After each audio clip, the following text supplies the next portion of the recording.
साथियों, आज ही के दिन 9 साल पहले नरेंद्र मोदी जी हमारे देश के प्रधानमंत्री बने। 9 साल बाद आज कांग्रेस पार्टी प्रधानमंत्री जी से 9 सवाल पूछ रहे हैं। ये सवाल राहुल गांधी जी ने भारत जोड़ो यात्रा के समय पहले उठाया था, बार बार उठाते रहे, कोई जवाब नहीं आया सरकार की ओर से, प्रधानमंत्री की ओर से। और आज के दिन हम मजबूर हैं कि वही 9 सवाल हमें फिर से उठाना पड़ रहा है। और हम चाहते हैं कि इन 9 सवालों पर प्रधानमंत्री अपनी चुप्पी तोड़े। मैं ये 9 सवाल अब गिनूंगा, दोहराऊंगा और यही मांग करूंगा कि ये 9 सवालों पर प्रधानमंत्री अपनी चुप्पी तोड़े। पहला सवाल अर्थव्यवस्था से संबंधित है। हम लोग सब जानते हैं कि हमारी देश पीड़ित है महंगाई से, बढ़ती हुई बेरोजगारी से, नोटबंदी से, पहला नोटबंदी, दूसरा नोटबंदी, गलत तरीके से जीएसटी लागू होने के बाद जो एमएसएमई खत्म, और इसका पूरा और हमें देखने को मिल रहा है। आर्थिक विषमताएं बढ़ती हैं, आर्थिक विषमताएं बढ़ती है।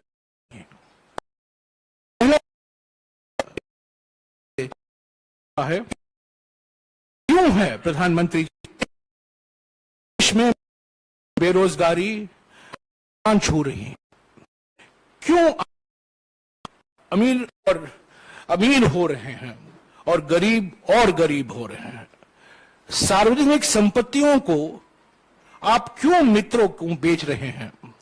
आर्थिक विषमताओं क्यों बढ़ रही हैं?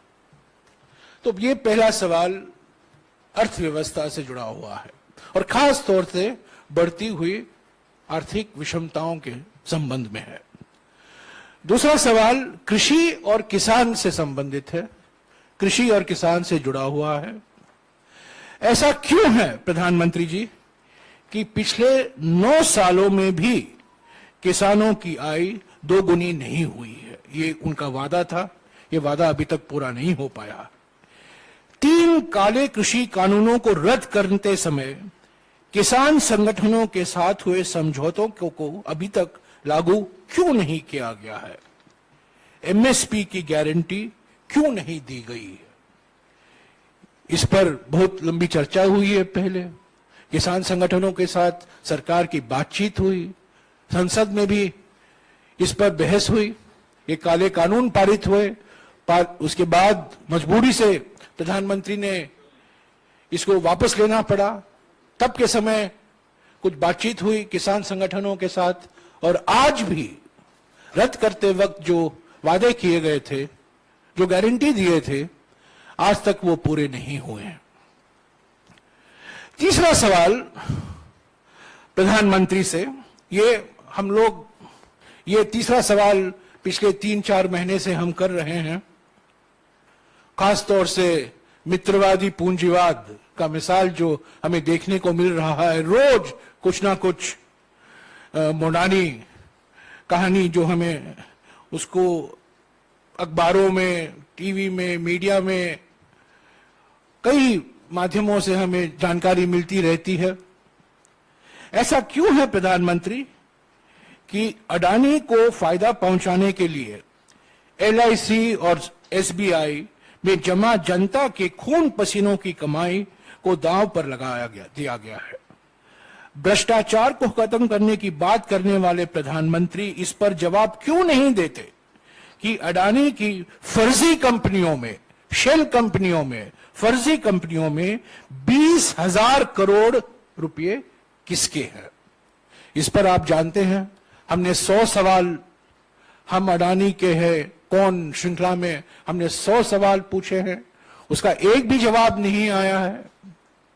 और अभी ये प्रचार किया जा रहा है कि सुप्रीम कोर्ट से एक क्लीन चिट मिला है। ये बिल्कुल क्लीन चिट नहीं है, ये भी साबित हो गया है। और भी सवाल उठते हैं, और खास तौर से ये फर्जी कंपनियों से जुड़े हुए हैं। और ये 20,000 करोड़ रुपया किसका है? चौथा सवाल भी राहुल जी ने बार बार भारत जोड़ो यात्रा के समय उठाया था, हमने भी उठाए हैं, बार बार हम उठाते रहते हैं।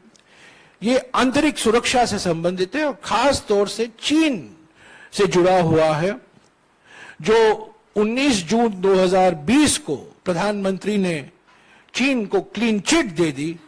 उसके वजह से हमें परेशानी भुगतनी पड़ी है। और हमारा इस संबंध में सवाल है, ऐसा क्यों है प्रधानमंत्री जी कि चीन को लाल आंख दिखाने की बात करने वाले आप उसे उनको 2020 में क्लीन चिट दे दी, जबकि वो आज भी हमारी जमीन पर कब्जा करके बैठा है। पांचवा सवाल, अभी आप देख रहे हैं मणिपुर में क्या हो रहा है, एक वो अभी नया मिसाल है। और भी राज्यों में ध्रुवीकरण फैलाया जा रहा है, हिंसा फैलाया जा रहा है। सामाजिक सद्भाव जो बिगड़ा है, सामाजिक सद्भावना जो बिगड़ा है, उस पर यह सवाल है। ऐसा क्यों है प्रधानमंत्री जी कि चुनावी फायदे के लिए जानबूझकर बंटवारे की राजनीति को हवा दी जा रही है और समाज में डर और माहौल बनाया जा रहा है। एक तरफ राजनीतिक विरोधियों के खिलाफ डर और धमकी, और दूसरी तरफ समाज में अलग अलग धर्म, अलग अलग जाति, अलग अलग भाषा, अलग अलग प्रांत में बंटवारे की राजनीति का उपयोग किया जा रहा है अपनी राजनीतिक मकसद के लिए।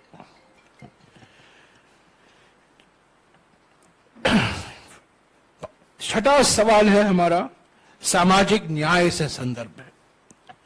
ऐसा क्यों है प्रधानमंत्री जी कि महिलाओं, आप देख रहे हैं जंतर मंतर में, ऐसा क्यों है कि महिलाओं, दलितों, आदिवासियों, ओबीसी और अल्पसंख्यकों के खिलाफ हो रहे अत्याचारों पर आप चुप रहते हैं? जाति जनगणना, कास्ट सेंसस, वो जाति जनगणना की मांग को क्यों नजरअंदाज किया जा रहा है? कांग्रेस अध्यक्ष मल्लिकार्जुन खड़गे जी ने प्रधानमंत्री को भी खत लिखा है, उसका भी जवाब नहीं आया। राहुल जी ने बार बार भारत जोड़ो यात्रा के समय इसकी मांग की। आप जानते हैं जब यूपीए की सरकार थी, हमने जाति जनगणना की थी, पर बहुत से कारणवश, मैंने पहले आपको बताया है, वो प्रकाशित नहीं हो पाया। और हमारी मांग है, और अनेक विपक्ष पार्टियों की मांग है कि जाति जनगणना होना जरूरी है, पर यह अभी तक इस पर प्रधानमंत्री ने कुछ कहा नहीं है। लोकतांत्रिक संस्थाएं पर अगला सवाल है। ऐसा क्यों है प्रधानमंत्री कि विपक्षी दलों और नेताओं के खिलाफ बदले की भावना, प्रतिशोध की भावना से कार्रवाई की जा रही है? क्यों जनता द्वारा चुनी हुई विपक्षी दलों की कई सरकारें गिराई गई हैं? पिछले 9 सालों में संवैधानिक और लोकतांत्रिक संस्थाओं को क्यों कमजोर किया जा रहा है? 8वां सवाल, जन कल्याण की योजनाएं, मिसाल के तौर से महात्मा गांधी नरेगा। ऐसा क्यों है प्रधानमंत्री कि बजट में कटौती करके मनरेगा जैसे जन कल्याण की योजनाओं को कमजोर किया गया है? गरीब, आदिवासी एवं जरूरतमंदों के सपनों को क्यों आप कुचला जा रहा है? और हमारा अंतिम सवाल, प्रधानमंत्री को हम याद दिलाना चाहते हैं, कोरोना मिसमैनेजमेंट आज हम भूल गए हैं, पर एक समय था कोरोना महामारी से सारा देश पीड़ित था। ऐसा क्यों है प्रधानमंत्री कि कोरोना के कारण, और खास तौर से कोरोना मिसमैनेजमेंट के कारण, कुप्रबंध के कारण 40 लाख लोगों ने अपनी जान गंवाई। 40 लाख लोगों की मौत के बाद भी उनके परिवारों को मुआवजा देने से मना कर दिया गया? क्यों अचानक लॉकडाउन करके लाखों कामगार साथियों के घर को घर जाने के लिए मजबूर किया गया और उन्हें उनके हाल पर छोड़ दिया गया?